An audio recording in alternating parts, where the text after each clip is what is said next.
Meiner Meinung nach gibt es nur zwei Sünden und aus denen folgen die weiteren. Die Ungeduld und die Gleichgültigkeit. Wegen Ungeduld wurden die Menschen aus dem Paradies vertrieben. Und wegen der Gleichgültigkeit kehren sie nicht mehr zurück.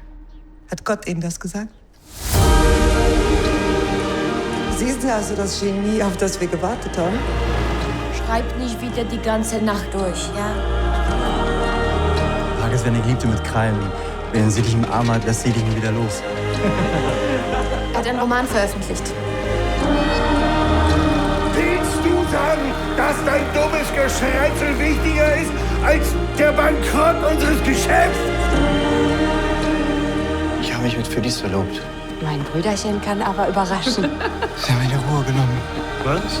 Franz! Franz!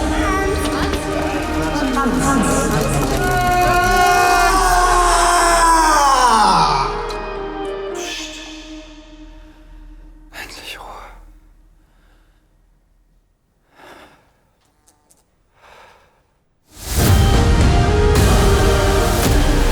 Ich denke, die Ehe wird ihm gut tun.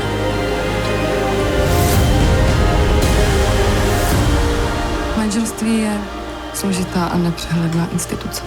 Kannst du mir das erklären? Träumen und Leben, da gibt es einen Unterschied. Es ist Krieg. Wonach sehnst du dich wirklich, Franz? Sag's wenigstens mir. Es war völlig unmöglich, Franz zu hassen. Kafka's work is locked and he took the keys with him.